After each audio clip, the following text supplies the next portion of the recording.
4 iconic basketball movies, 4 real-life stories that either inspired a movie to get made, Samuel Jackson is the actor, but I'm the real Coach Carter, or the movie itself did the inspiring. Just gonna do it.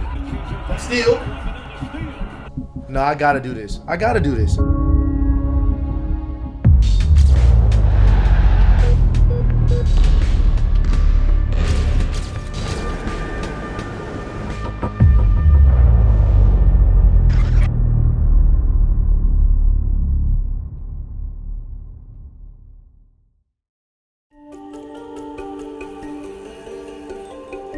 The 2002 film Like Mike follows 13-year-old Calvin Cambridge, who becomes an NBA superstar after he finds a mysterious pair of old sneakers that once belonged to Michael Jordan. The shoes are believed to possess magical powers, just like Steph Curry eventually came around to believing about these shoes. In Game 4, the 2022 Western Conference semifinals between the Warriors and Grizzlies, Curry was having a rough shooting night. With the Grizzlies leading for most of the game, Curry thought he might as well switch it up and change his shoes. This is what he wore in the first 3 quarters, and this is what he wore in the 4th. As you can see here, when he checked into the game with just under 9 minutes remaining. And guess what? He would go on to score 18 points in those 9 minutes, as the Warriors grabbed a 3-1 series lead. Now, Curry didn't think to attribute the comeback win to the shoes, as he'd rather believe his hard work was the reason they won that game. But the way he was able to suddenly flip a switch after he changed into those shoes really stuck with some people, and felt that they had to let him know once the finals came around. Obviously taking a life of its own. Yeah. Because when we were in the finals, I didn't even know we were undefeated when I was wearing these. Okay. And then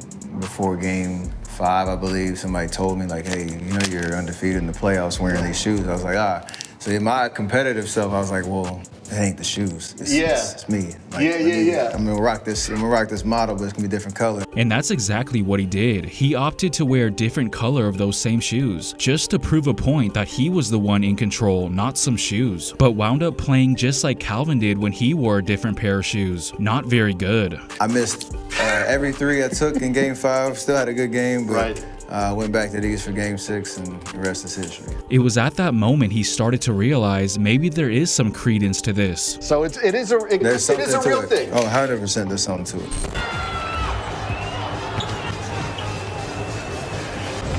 It really wasn't me that was playing. It was the sneakers. Tracy, the sneakers were magic.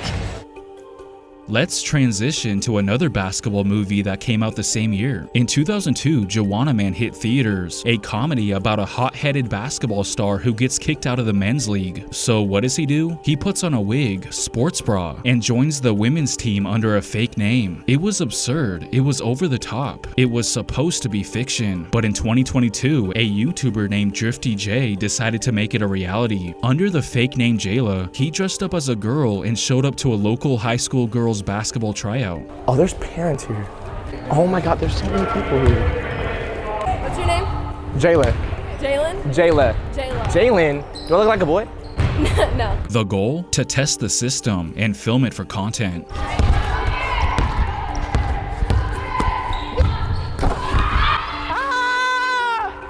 Raise the roof! Raise the roof! At one point, he almost blows his cover.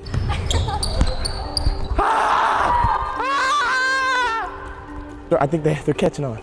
You could tell the girls were scared to say anything, because if they did, they would probably get tons of backlash, and the coach would get all kinds of hate, given the society we live in today, even though he clearly knew. What's your name? My name is Jayla. Oh, you're a little late, man. The coach must have thought he hit the jackpot when he saw this, and gave Jayla a spot on the team. Hey, we just thought with the evaluation today, Jayla, that we decided you made the team, and you're gonna be playing this weekend with our team. I never thought somebody would actually have the balls to recreate this movie. Oh, okay. I see what you did there. Released in 2005, Coach Carter starred Samuel L. Jackson as the tough love coach of Richmond High School in California. The movie was based on real events from the 1999 season, when Coach Ken Carter made headlines across America for suspending his entire team. Not for poor performance, but for poor grades. Ken Carter was not your typical coach. A former Richmond High basketball player himself, he returned to his alma mater in the late 90s. As I was coming back to the old gym, and I thought I was going to get this warm welcome because my name is on all All-American board. And the kid was just like, please, you're dressed in a suit and tie? You look like a preacher. Are you some preacher man or some shit? You know, I mean, I didn't like him. He was just hard-nosed. If you didn't do what he said, that was it. You're not playing, or you're gonna do 100 push-ups for every time you talk back to him. He made every player sign a contract, outlining academic and behavioral expectations. Each player signed a contract with me, personal contract. Out of the 10 things on that contract for student athletes, only one of them related to basketball. Everything else was academic goals and personal goals they wanted to achieve. Is there anybody else who's not feeling this contract? Carter treated his son the same way he treated all of his players. I got punished the same way anybody else would. If I was late to practice, I had to run too. I had to do push-ups too. I got yelled at too. In January of 1999, Carter benched his undefeated team when he found out players were failing classes, locking the gym and canceling games. The day we got locked out the gym, me and a teammate of mine walked to the gym like we would normally do for practice. We seen chains on the door, and we seen a note saying, we're all Richmond High basketball players, to the library. And he said, we're locked out the gym. The community was outraged. Even the players' parents protested the decision, but Carter didn't back down. He stood by his decision because for him, education came first. I was prepared to forfeit the entire season. And they were going, are you crazy? They said, you're going to lose your job. Basically, you're going to lose your job. You have an undefeated team, you're going to win state, and you're gonna mess it all up. I remember the scene when you chained up the gym. Yes. That's so, all that was real. That actually happened. I have that chain hanging in my house today.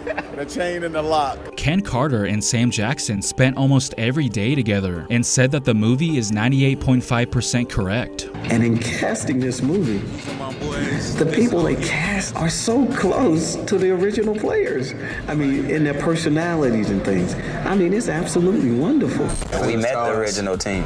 Right. So he was right. That's how I got hired. He said, you remind me so much of my son. You're going to play my son. During the last game of the movie, the real players were actually there sitting behind their bench and cheering them on. The true story is what helped the movie reach its iconic status. Remember that sports romance film starring Sanaa Lathan and Omar Epps that centered around a college basketball couple who ended up marrying each other? Well, the real thing actually happened, involving a Canadian pro basketball player who popped the question to his girlfriend on the court. Alex Johnson and Bree Dorsett first met at a Pro-Am tournament back in 2011 when Alex was playing for NC State and Bree was playing for Johnson C. Smith University. So basically, we was at a Pro-Am. Yeah, I felt like somebody was watching me the whole game. You know, just watching me. So I look, she's staring at me. I'm like, what's up with this girl? She's just on me. Just like Quincy and Monica in Love and Basketball, both were fiercely competitive, both chasing dreams. They fully acknowledged that there are a few similarities between their relationship and Monica and Quincy's on-screen romance. They had every excuse to let love fade into the background, but they didn't. They were connected by the game and held together by something deeper. The love that started in a gym with two hoopers exchanging eye contact eventually turned into a real-life proposal, one that had the same energy as a movie ending. At the end of the movie, Monica challenges Quincy to one last game for his heart. I'll play you. What? One game, one-on-one. For what? Your heart. And Alex, he may not have said that exact line, but he essentially did the same thing when he got down on one knee. The two were playing a fun one-on-one game when all of a sudden Alex falls down, faking an injury. Then the smoothest ring pass in the history of ring passes happens.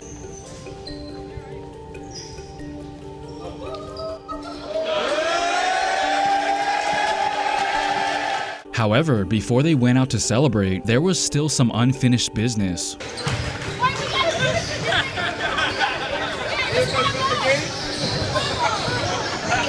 It's that same spirit that Sanaa Lathan, the star of Love and Basketball, said empowered Monica in the movie, who actually saw their viral video. Alex and Bree didn't just fall in love, they played for it. It was Love and Basketball, but real. A reminder that you don't need a Hollywood set to create a movie moment.